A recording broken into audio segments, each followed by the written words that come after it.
My name is Skip Orith. I'm the owner of Father and Son Lawn Solutions.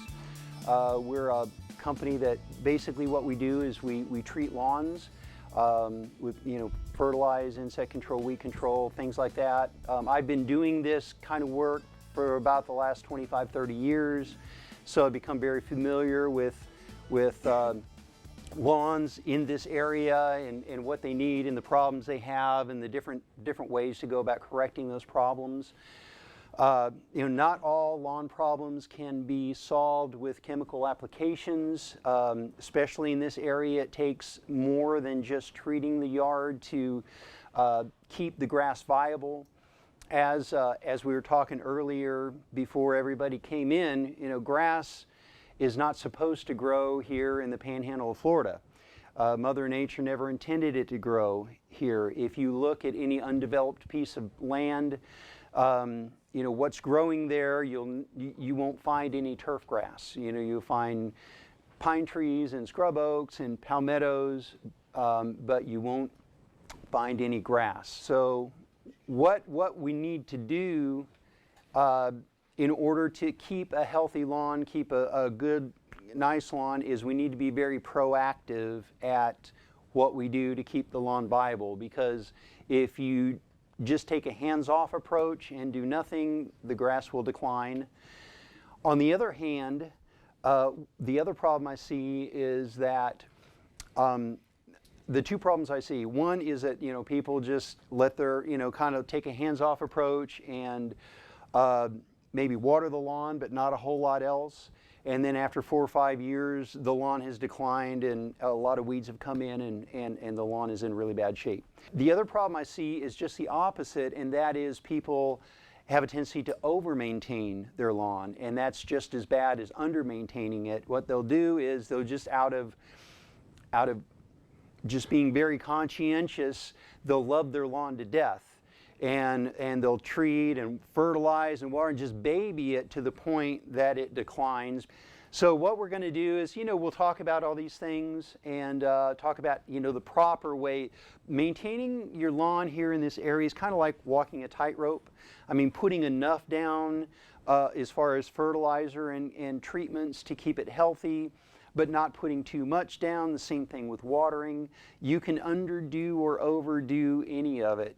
And so we'll talk today about how to just keep that fine line, keep on that fine line and not go off one side or the other. We're also going to talk about what you need to do in addition to applying treatments, which are things like top dressing, aerating, dethatching. All those are very important as well at keeping the lawn healthy over the long term. So what I'd like to start with this morning is just talking about what you need to be doing with your lawn right now. I mean, we're right on the precipice of spring, and the grass is starting to turn a little bit green, and we're going to be coming into the growing season here. So what is it that you need to be doing right now?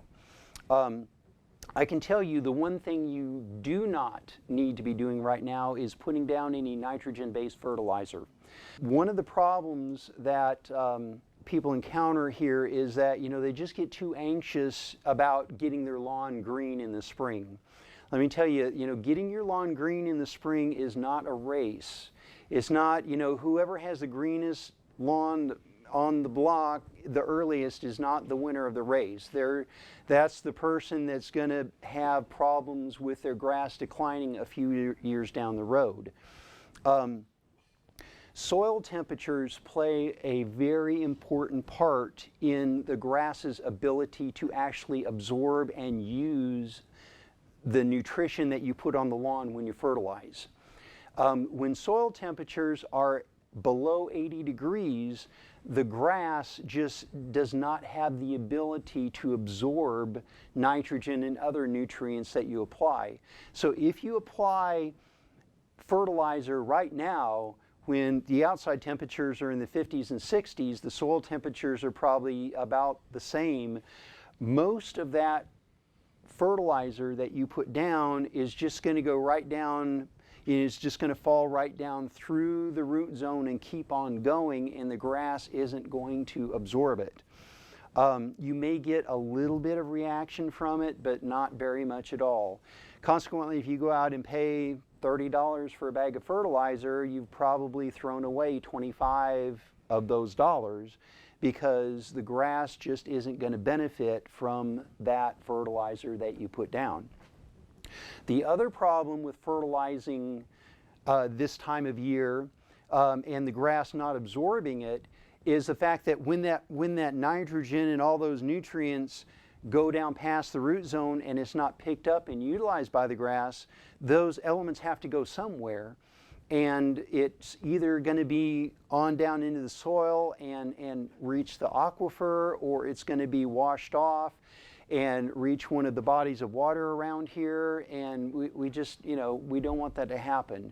The state of Florida has actually become aware of this, and they're proactively trying to educate at least the professional green industry, letting them know, hey, you need to wait until you put fertilizer on the lawn, because because it can have a negative effect on our water resources.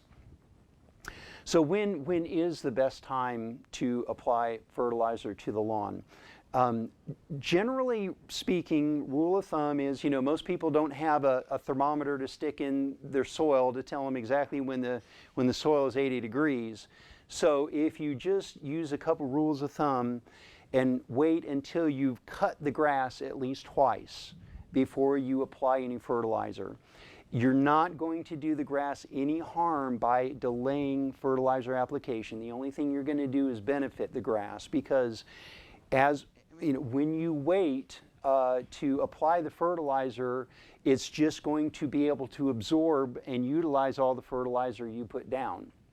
So one rule of thumb is to wait until you've mowed the lawn at least twice. Second rule of thumb would be to wait until the temperatures, the air temperatures, are 85 degrees and above.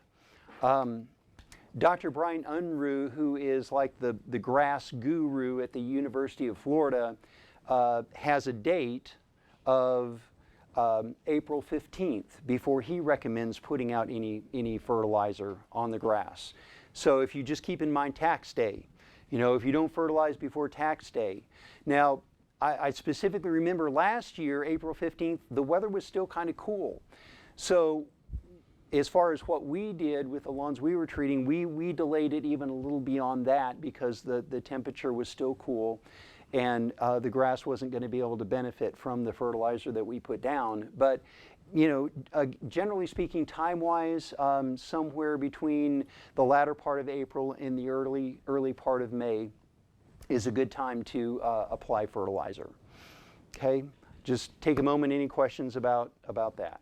Yes, is that true for any type of grass? Yes, that's true for all types of grass that we grow in this area.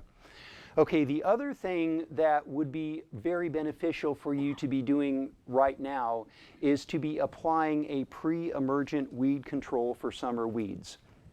I brought a few examples of products that you can use for different things. This yellow bag right here is a bag of pre-emergent weed control. It's called prodiamine. It is formulated with a little bit of potassium fertilizer. Potassium is fine to put on the lawn right now. It's not nitrogen. It's not going to stimulate it to grow. It's going to help build the root system.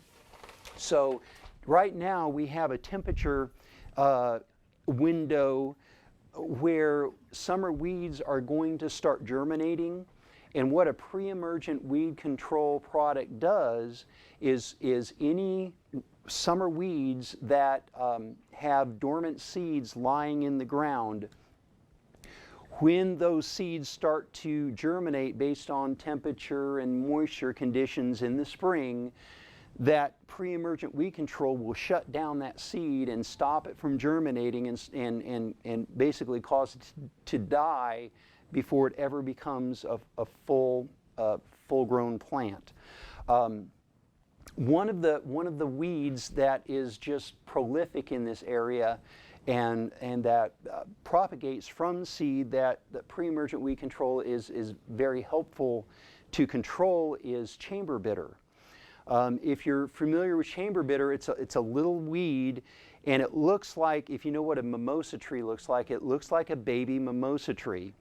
And then if you pluck one of those weeds and look on the underside of that weed, it has all these rows of weed seeds up under it. Chamber bitter propagates completely from seeds. Some weeds propagate from rhizomes, which are underground runners, which pre-emergent weed control does not do much to control, but any weeds that propagate from seeds, it is going to help control those.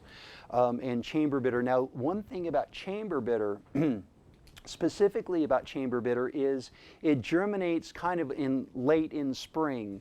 Around the end of April to about the middle of May is when it germinates, and then it starts showing up, actually coming up around the end of May to early June. So what you want to do is time your application of pre-emergent weed control to, if you want to specifically catch chamber bitter, you have to time the application of pre-emergent weed control to catch that germination window. So what I would recommend, that if you were going to apply pre-emergent weed control for this spring, is go ahead and apply, read the directions and figure out how much you're going to need for your yard. Apply half the amount now, and then wait about a month, 5 weeks from now, and then apply the other half. Because by doing that, you'll elongate the effectiveness period of the pre-emergent, and it'll go into that time of controlling chamber bitter and other types of weeds. Prodiamine or pendimethalin is the other pre-emergent product that we have found from experience is a really good, effective product for controlling chamber bitter, as well as other grassy type weeds. It will also control crabgrass. Crabgrass propagates from seed every year, and if you have a crabgrass problem in your yard, prodiamine or pendimethalin is going to be good at controlling that. Does the dimension control the chamber bitter?